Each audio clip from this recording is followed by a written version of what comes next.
En 2019, Elsa Dask officialisait sa relation avec l'homme de sa vie, un certain Arthur Vancet. 8 mois plus tard, les amoureux se passaient la bague au doigt au cours d'une discrète cérémonie, dont quelques photos ont été partagées sur les réseaux sociaux. Toujours très heureuse à ses côtés, la candidate de télé-réalité vue dans Les Princes et les Princesses de l'amour ou encore Les Apprentis Aventuriers, fait néanmoins depuis un petit moment face à une question récurrente: CIST pour quand le bébé ? Une interrogation bien difficile à encaisser pour la jolie blonde de 29 ans qui rencontre des difficultés à tomber enceinte. Il y a quelques mois, Elsa Dask s'exprimait pour la première fois sur le sujet en partageant des photos chocs d'elle à l'hôpital, perfusée et avec de gros pansements au niveau du ventre.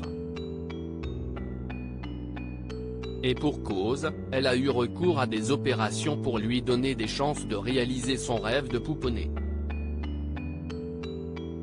Un recours nécessaire après avoir appris à la suite d'une échographie qu'elle avait les trompes plus ou moins bouchées.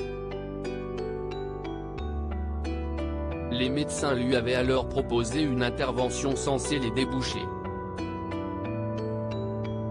Il s'agit plus précisément d'une cohélioscopie-hystéroscopie. L'opération aura duré plus de 3 heures et a été marquée par des complications, dont la découverte d'une endométriose partielle. Pire encore, Elsa Dask a été contrainte de repartir au bloc en urgence quelques jours plus tard car elle faisait une hémorragie interne. Du sang s'était propagé dans mon corps, autour de mon foie parce qu'un vaisseau sanguin avait éclaté, a-t-elle détaillé à travers une vidéo YouTube parue ce mercredi 30 novembre. Des conséquences physiques pas du tout glamour. Fort heureusement, les chirurgiens ont réussi à arrêter l'hémorragie à temps. Mais le calvaire ne s'est pas arrêté là pour Elsa. J'ai aussi eu beaucoup de problèmes physiques, a-t-elle confié. Et de préciser, des gros hématomes partout sur le corps, mais aussi, ça ne va pas du tout être glamour, mon vagin a quadruplé de volume et s'est transformé dans une couleur un peu violette, bleue, c'était très moche à voir. Mais bon, quand vous avez des soucis de santé, vous vous en foutez du physique.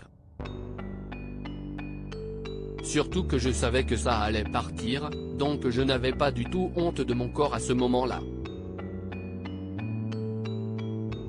Mais juste pour vous dire que c'était pas une partie de plaisir pour moi.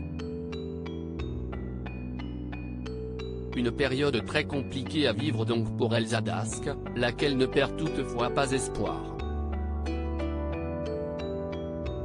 La deuxième cicatrisation se passe assez bien, j'espère juste que mes trompes sont bien bouchées parce qu'apparemment CIST a un organe assez capricieux et du coup ça peut se reboucher mais voilà, je croise encore les doigts pour la méthode naturelle, a-t-elle conclu le sourire aux lèvres.